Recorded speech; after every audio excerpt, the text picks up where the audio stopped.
What's going on, people, and welcome back to Total Spurs. And I am joined today by Bradley. How are you, bro? Good, brother. How are you? Good, bro. Good.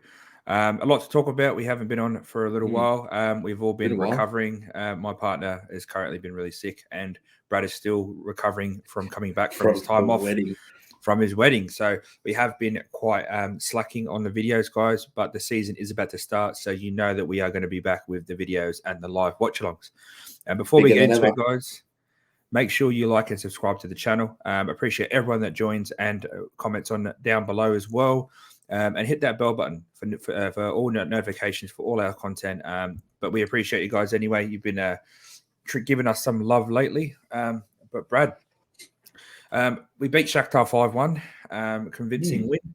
And then we went down fighting to Barcelona 4-2. What's your thoughts on the overall two games? And, are you positive after those results? Look, I'm very positive. We'll go Shakhtar game first. It was good to see that Ange, like he said in his press conference, he's going to give the players that play Shakhtar more than 45 minutes on the pitch. They're going to play them like a real game, the intensity, everything. And we didn't back down. You know what I mean? Like, we kept going and going and going. And look, at Kane, he got 4. Yeah. At home. And that would have been nice. That would have been nice for him. Yeah, if we have that intensity, like, look, I think midway through the season, the way we played this Shakhtar game, I reckon we can play a full 90 minutes with one team on the pitch. They look so strong. But we'll get back to that's not the topic. But look, no, I was very happy with Shakhtar game. It was exciting football from straight away. It was. The passing was ridiculous. Yes, we conceded a goal. It was the banger goal, I'm going to say, that crossed into the box. Yeah, poor defense. It was poor defense. That's what it lays down to, bro, is our defense. We've got the first two sections down pat. It's our back, which is still hurting us. And the Barcelona game, played unreal again. Second team, absolutely fighting. Basuma, Gio, played unreal. Yes, we lost, but we went into that game. My mentality was going into the game, we're going to lose anyway. Yeah. And because we didn't play we only had some on the bench from that played the week before, and Vicario started, obviously. And it was pretty much a whole new team. Yeah, it was pretty much a whole new team, and Barcelona threw everything at them. That team, if they Barca versus under Conte, we wouldn't have scored. It would have been 6-0. In my opinion, we absolutely dominated. We didn't have to dominate, but our second team played like a first team should and controlled majority of the game. And then we just lost our legs in the last, 15 minutes. Actually, last extra time when we lost. Yeah. Well, I'm not mad, bro. Honestly, I'm happy with it. What are your thoughts? Yeah, look, I think you're spot on with both games. The Shakhtar game, I think that team that went out will be the first team. Bearing in mind, one or two players may change. There is a couple of players that I want to make note that Basuma didn't start because he was still coming back from the injury he suffered at Singapore against Lion City. But Skip, that number 8 role that we have, and just really establishing that they want to get into the box. And Skip has come out and sorry, that was a Barca game. I've jumped ahead. Sorry. So the Shakhtar game dominated. Good seeing Kane get 4 goals. His reaction after the game, I don't think he's going. I think he's going to stay. He didn't look like a man he didn't like a man that was saying his last goodbyes. He usually does his lap of honor anyway. Every game. He's captain as well, bro. So he has to. It's right. Madison did it as well, as we've seen. Yeah, and I think you're right. The patterns of play now are starting to come down. Madison was running the game, getting on the ball a hell of a lot. Sonny was quite non-existent for me. I feel like if anything, Perisic might get a start on Sunday because he's played really well this preseason already. But Shakhtar game, you can't really say much. Dominate the whole game. Again, like you said, the one goal, unfortunate, but it was just poor defense. Take that away, bro. The game was flawless. Yeah, like Dyer I think Dyer was in that game, wasn't he? Dyer No, made one tackle. No, it was Romero. It was Romero and Davies. That's it. Romero and Davies. It was a back line of poor concentration for that goal. But apart from that, they didn't have really much to do.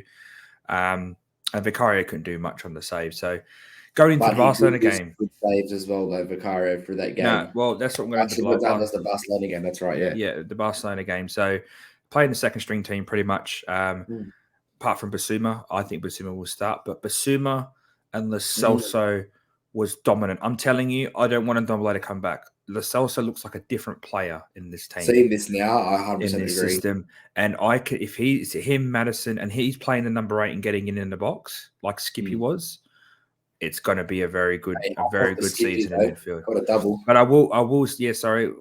I kind of got it mixed up. Skip though, the role of the number 8 is to get into the box when the ball goes wide, especially with someone like Perisic who can deliver such a good, and his crosses were spot on. And Skip, what a game! Scores 2, and the thing is, people don't realize Barcelona are pretty much playing their first team. They were pretty much. They had Lewandowski thrown out the road. He didn't score against us. Well, he did. He did score. Actually, that's right. He scored one. That's right. He scored the first goal in the first 2 minutes, and I thought, here we go. They're going to dominate us. And we grew back into the game. Skip scored two wonderful goals. Great patterns of play down the left, especially between Lo Celso, Perisic, Lo Celso, and Basuma for me were amazing. And then apart from the first goal, Vicario was immense in goal up until about the 75th minute, until they scored their second. He couldn't do much for the other 3 goals. I feel like it was because we did play 70 minutes in this new style. Not everyone was still up to scratch. Bearing in mind, if you think about all the minutes that people have had, we've literally only played like 1.5 preseason games per player up until Barcelona. It was good to see him get a good run out. We did die in the arse at the end, and we only made slight changes. It was good seeing the youth come on, and their youth are pretty fucking good. I mean, Reguilon. I'm sorry, I was hoping he's got to go. He's got to go. He got tore apart. I mean, we need to go and get. That's the thing with the next guys we're going to talk about. One of them can actually come into the team and play in that role. So it's something that I'm not too worried about. Sorry, my screen went dark just then. I don't know why. But overall, even though we lost, I can see a style of play, and Ange's got me super excited for this season. And we'll go straight into it. His play style. I don't know if you noticed, but it looked like, especially in both games, Adoji and Porro, and Adoji and Royal, and then Porro and Reguilon were kind of moving into the centre defensive midfield roles, with Basuma or Højbjerg dropping back between the centre backs to kind of go like a 3-2, 3-2, or 3-2-1-3 with like Madison or whatever it is, it looks good.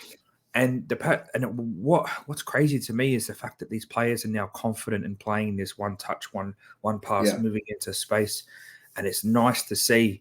And I will say, there's one player that I thought would suit the system, but he has not done anything apart from score 1 goal, and that's Richarlison. He was very disappointing against Barcelona. I don't think he did anything against Barcelona. No, Richard scored a hat trick against Lyon. Yeah, but I'm talking about. I don't look. He hasn't impressed me. 3 goals against Lyon City is the same as getting 2 goals late on against Marseille in the Champions League.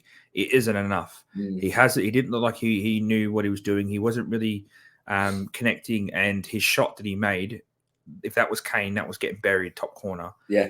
His strike was poor. However, with the system, I'm enjoying this. I'm enjoying allowing our fullbacks to go wide, and the midfield kind of coming inside, but I'm also enjoying the fact that we're allowing our left backs to get up the pitch and attack, especially Porro and Adoji.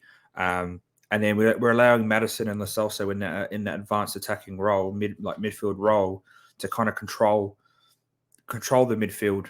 But we're so protected. And Basuma, I don't know what's happened, but this system, it's like Basuma's love child. He's come back to like Brighton already, and obviously, it's preseason, guys. We're not getting too gassed just yet.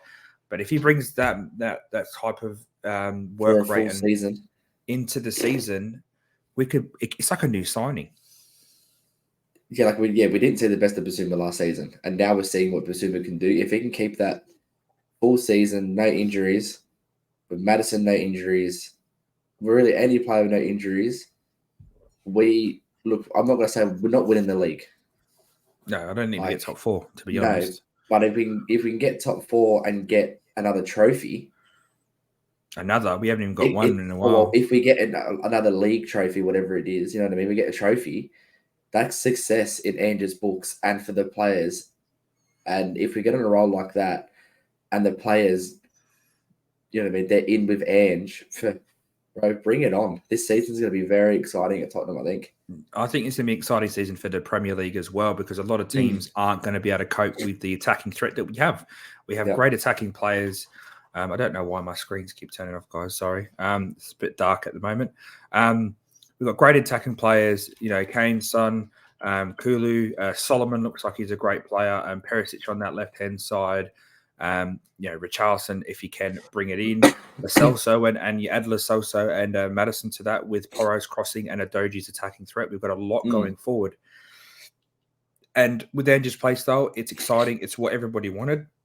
Unfortunately, though, we have to realize that our defense isn't good enough yet to play the way we want to play fully. I think Ange knows that, hence why we were lucky enough to move into the next thing we talk about, and that is bringing in VDV and Veliz. So Mickey Van der Ven is finally a Tottenham player after months. The boy is here. He's finally here. Thank God. I know it's taken its time, but what a signing. Yeah, great signing. I think he's going to suit Ange's system. And I will say, shout out to Sanchez, because I feel like Sanchez had a great game against Barcelona. Looked like he suited the system very well. Obviously, not saying he should stay, but I'm going to give props where it's due. He had a great game. Also, hats off to Dyer for making one tackle. No, he didn't even make a tackle. It's his fault. The third and fourth goal was his fault. I'm not going to give any raps to that guy.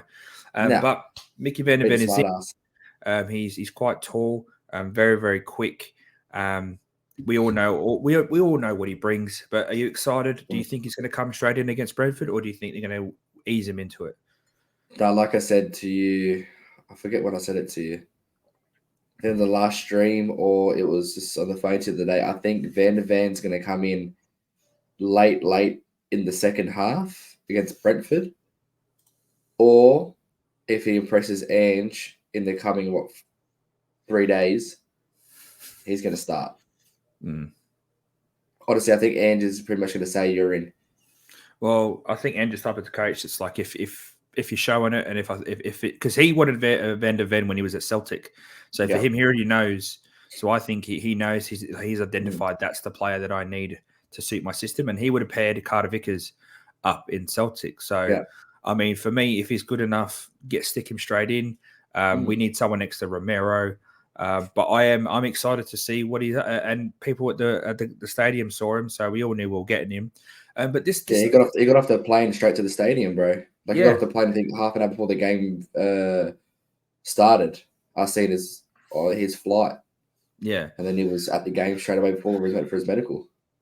Yeah, and that's going into the second buy, because he has been overshadowed by Van der Ven. But Alejo Veliz, the young striker from Argentina, I loved his interview that he had. He looks like he appreciates his opportunity at Tottenham. And one thing I know, he identified what he's good at. He's like, I'm very good in the air. I'm very powerful in the air. And we haven't had that. Like, Kane's good in the air, but we haven't had a striker like I look like Giroud when he was at Arsenal and Chelsea, was very dominant in the air, could score a lot of goals in the air at the ball. And the thing is, with the crossing of Perisic and Porro, because I think Perisic is going to get a lot, and even Son and Kulu, they both can cross. Son and Kulu not so much. Porro and Perisic are probably, and even Maddison. The fact that we've got this big striker, and I think he's going to push Richie. I think Richie will become a wing cover again. I don't think he's going to be a main up front. I think Veliz will be the backup up front. Richie could be a backup for Sonny or Kulu either side. That's all he'll be. And what does that mean for Scarlett and Parrott? Well, Parrott's injured. I think Parrott's going to be sold, and I think Scarlett will be loaned out, because I think Veliz is going to be the main backup. I think Richarlison I don't think Ange is going to play Richarlison through the middle. I think Ange will give Scarlett some time too, because like you said, he plays players who impress him. And I think Scarlett has impressed him if he's played 2 games now. Yeah, he scored that banger. He scored that banger, bro, with his left foot. That was a rocket. I couldn't believe he shot that. I thought that was Kane. We also got to talk about too Ashley Phillips. Yeah, so we did bring in Ashley Phillips, the young centre back, 18-year-old. He seems keen. He seems good, strong. Mm. People are touting him the future captain of Tottenham by the way the way he presents himself. I know a lot of big channels. Shout out Brian Daigle. He knows a lot about him. He was tweeted about him the other day. But he's one for the future. I think, Yeah, I always definitely. say if they're younger, if they're good enough, they're old enough. So Yeah. if he impresses in the youth team and Ange thinks he can do a bit in the cups, by all means, Bring him in. quickly jump over to the cup. It was announced this morning here in Australia that we have got Fulham away. Beautiful. In the second round of I think it's the League Cup, Carabao Cup. We would have entered in the third round, but because we didn't make top 6 and in Europe, it's Fulham away. It's probably the second hardest team. I can't remember what the other teams were in there, but Fulham are one of the harder teams to get, and we got them. But that's okay, because I always say, if you want to win the cups, if you want to win the Champions League, you have to beat everyone. You can't just beat the weak teams and get to the final. You can't do what England did against in the World Cup, where they beat all the weak teams and then hit Croatia in the semis and lost. You have to beat the best teams to win the cups and win the trophies. So 100%. Let's take them on.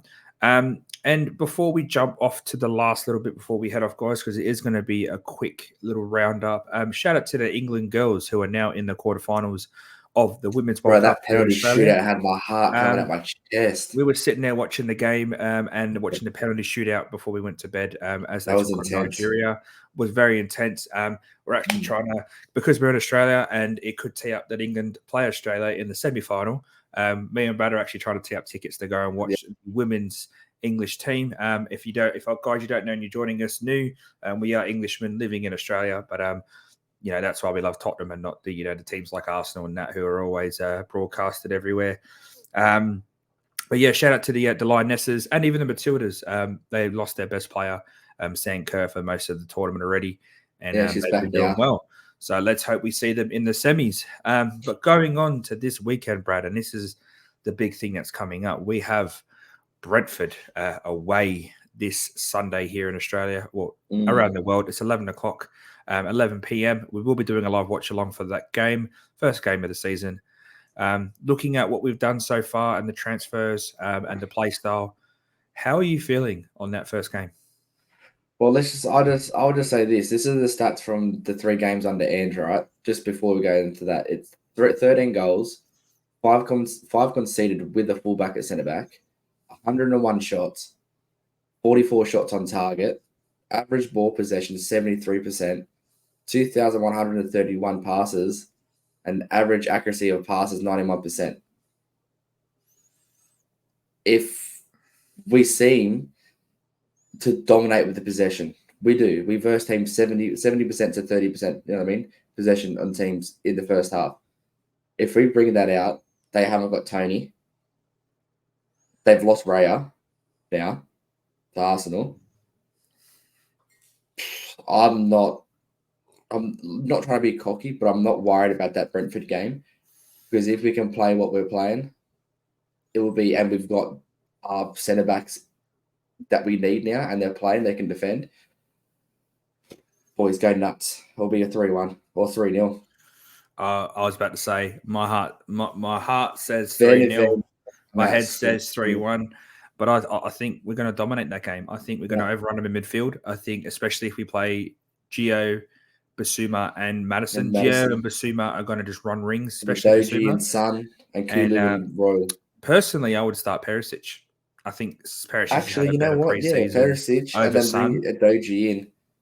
I would have Perisic and a Doji. So you reckon Perisic and a Doji? Ooh. Yeah, on the left, and then I think it will be. I think it should be Porro and Emerson on the right. Yeah, from like performances, I think. But realistically, it's probably going to be Son, Kulu, Kane, a Doji. Yeah, Royal. We know it's going to be. Yeah, I don't mind that. I don't mind if Son and Kulu start. However, if you're going off performance, for me, Perisic and Porro, because they have the crossing as well. Yeah. And then the thing is, if we are losing and we need to go ultra attacking, you bring Son and Kulu to start running in channels, and then you kind of just get the guys to defend, and then you just get like Gio and Madison coming in. But I think I'm confident. I think it's going to be a 3-0, especially losing Raya to Arsenal, which is people could sit there and go, "Oh, he came to Arsenal for 26 million." No, Brentford wanted 40 mil. No one bit their hand off because no one wanted to pay 40 mil for Raya. They had to settle for 26. I will say though, people that are judging Vicario, just give the kid some time. He had a couple of good saves against Barca. His reactions. That's probably not our weakest link, but it's not the strongest link we have in the team. Yeah. You know, but he's young. Like you're going to say, he's young. Yeah, he needs time to build up to Prem. But if he hasn't got Dyer or fucking Sanchez, and Davies in front of him, he's got Van der Ven, Romero, and Basuma dropping back too. I think the kid's gonna have a lot of confidence to go nuts and bring it on for him. I say he's gonna do well. It'll take him a half a season to get there. Yeah, I think it's all about adapting, but I think it's also we had poor defense, and he's been exposed a couple of times because of the defense. And the first goal for Barca, there's a few goals that I felt like he was slow to react. However, it comes with time, right? Experience. He's still in a new team. Defense, he doesn't know defense. But I will point one thing out with Vicario. In that game against Barca, he was grilling Dyer. Every time they scored, he was abusing Dyer, telling him, what are you doing? Why are you marking him? Why aren't you blocking that? Why aren't you going for the ball? Why aren't you making a tackle? Their second goal or their third goal is when they put the ball through, and it was like Dyer was there, then Dyer just went, oh, yeah, I'll just go behind him. Dyer could have stepped in front of him and attacked the ball, but he just went behind him, bro. If he had that more pressure on him, Vicario could have set more. Vicario had to adjust for Dyer then. Yeah. And that's going to kill it if we don't have another fucking centre back there. And that's what I wanted to point out is that he's already not scared to tell the players you're fucked up. And the thing is, he's not scared to tell Mr. Captain Dyer, Mr. Captain, Captain America for Tottenham, who seems to be the only person that can't be sacked or can't be sold. He's not scared to tell him that he's done wrong, and that's what I want to see from a number one goalkeeper. What do you say? What just happened? Don't worry about it. Oh no. So breaking news from David Ornstein. They have reached an agreement with Tottenham, but that's sources in Germany. So we don't know if that's official though, because the amount of caca that these German journalists have been talking about. I don't know how true that is, but we won't get onto that, guys, because everyone keeps talking about Kane. We will, if something does happen though, we will be chucking out a video for that. 100%. But on that note, guys, because it feels like the video has deflated, we are going to make a move. Thanks everyone joining. Make sure you are liking and subscribing to the channel. Comment down below your thoughts about the game this weekend for Brentford, and how Andrew's been doing so far.